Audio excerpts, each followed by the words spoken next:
Assalamualaikum dan hai. Di hadapan saya terdapat sebuah projek di mana projek ini adalah CPM Device for Wrist Rehabilitation.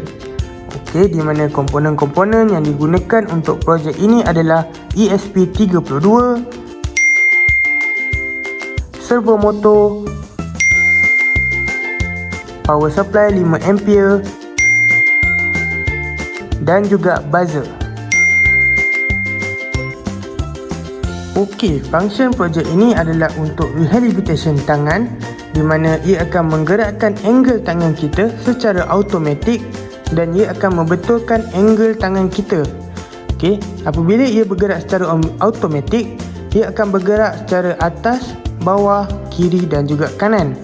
Dan sepatutnya pemegang ini berada di hadapan tangan saya ini, dan kita akan pegang pemegang ini seperti ini. Akan tetapi pemegang ini tidak berada dalam kedudukan yang betul. Okey, untuk membetulkannya, saya hanya akan on saja projek ini dan ia akan membetulkan diri ia sendiri secara automatik, di mana pemegang itu akan berada di hadapan tangan saya dan kita akan pegang pemegang itu seperti ini. Dan apabila buzzer telah berbunyi secara 2 kali, di mana projek ini telah connect dengan Wi-Fi, dan kita boleh kontrol projek ini dengan menggunakan aplikasi Blink.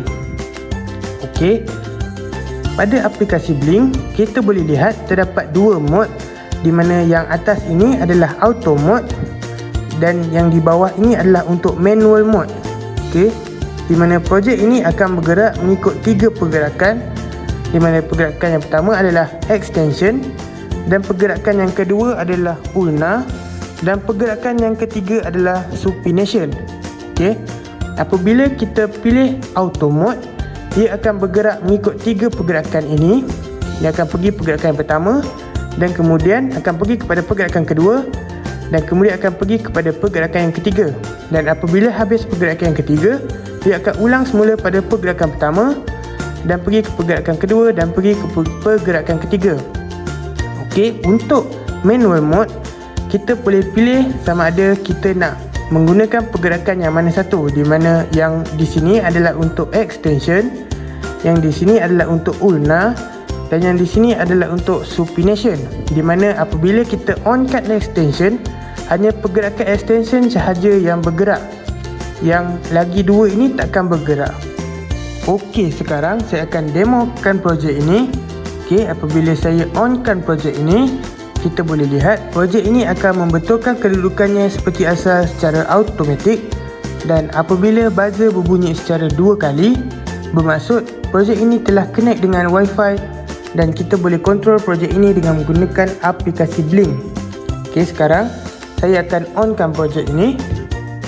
Okey, apabila saya telah onkan projek ini akan membetulkan kedudukannya seperti asal secara automatik, dan kita boleh pegang pemegang itu seperti ini. Okey, apabila anda telah mendengar bunyi Blink secara 2 kali sebentar tadi, bermaksud projek ini telah pun connect dengan Wi-Fi dan kita boleh menggunakan projek ini dan kontrol menggunakan aplikasi Blink. Okey, pada aplikasi Blink kita boleh lihat terdapat 2 mode, iaitu auto mode dan juga manual mode. Okey, sekarang saya akan tunjuk contoh untuk auto mode. Apabila saya onkan auto mode, projek ini akan bergerak mengikut 3 pergerakan, di mana pergerakan pertama, kemudian akan pergi kepada pergerakan kedua, dan kemudian akan pergi kepada pergerakan ketiga. Okey, apabila telah selesai kepada pergerakan ketiga, ia akan patah balik semula pada pergerakan pertama dan pergi kepada pergerakan kedua dan ulang balik pada pergerakan ketiga. Dan apabila telah habis satu pergerakan, di sini round 0 ini akan bertukar menjadi round 1. Okey, dan kita juga boleh set berapa round yang kita nak di sini, di mana kita boleh set, kita tekan saja tambah untuk tambah satu round, dan kita boleh buang satu round dengan tekan button minus di sini. Okey, sama juga untuk manual mode, kita boleh pilih untuk gerakkan projek ini mengikut pergerakan yang mana, di mana yang di sini adalah untuk extension, yang di sini untuk ulna, dan di sini untuk supination. Okey, sekarang saya akan tunjuk untuk auto mode.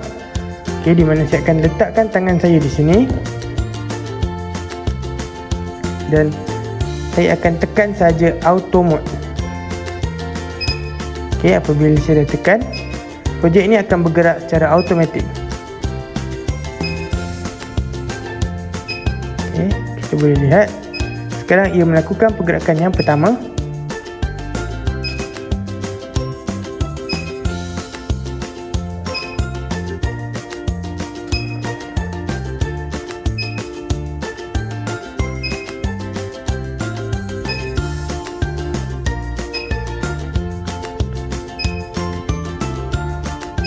Okey, apabila telah habis pergerakan pertama, ia akan lakukan pergerakan kedua.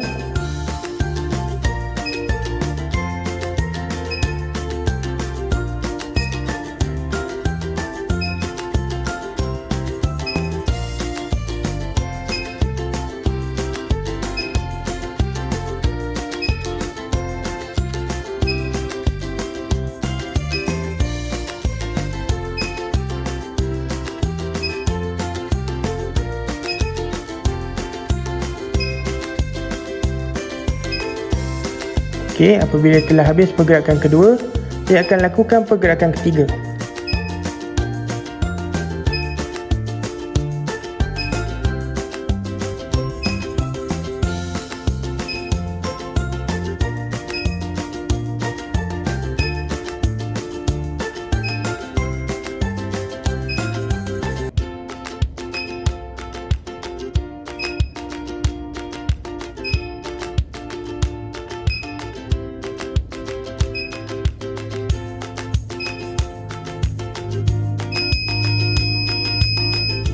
Okey, apabila telah habis satu pergerakan untuk auto mode, buzzer akan berbunyi, bermaksud untuk pergerakan auto mode telah pun tamat.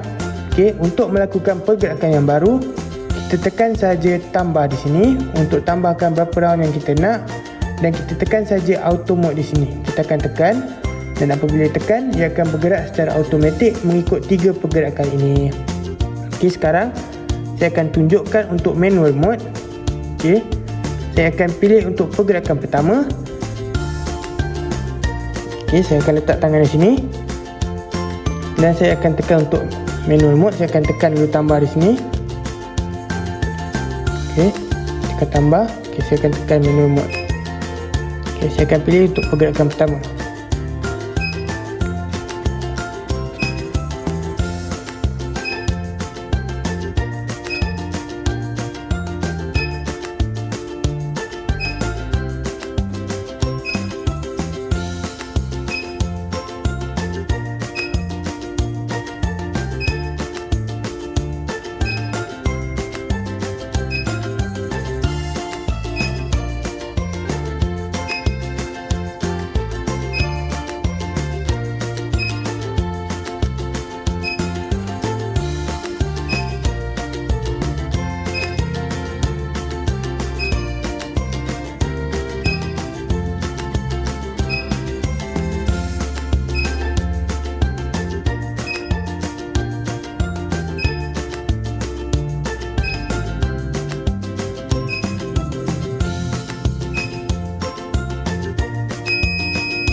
Okey, kita boleh lihat apabila telah habis, buzzer akan berbunyi, bermaksud ia telah habis untuk pergerakan pertama. Dan untuk pergerakan manual mode ini, apabila saya tekan untuk satu pergerakan, ia akan membuat satu pergerakan saja. Dan kita boleh lihat projek ini tadi apabila saya tekan di sini, saya buat 2 round, ia akan bergerak secara 2 kali, dan pada bahagian round ini akan keluar 2. Apabila telah selesai 2 round, buzzer akan berbunyi. Sama juga jika saya nak menggunakan pergerakan urna, saya akan tekan saja untuk bahagian urna ini dan saya akan on, dan saya akan pilih round. Saya akan klik berapa round yang saya nak, dan sama juga untuk bahagian supination, saya boleh pilih berapa round yang saya nak, dan kemudian saya akan tekan on. Dan apabila telah habis untuk round yang telah saya pilih, buzzer akan berbunyi. Okey, itu saja.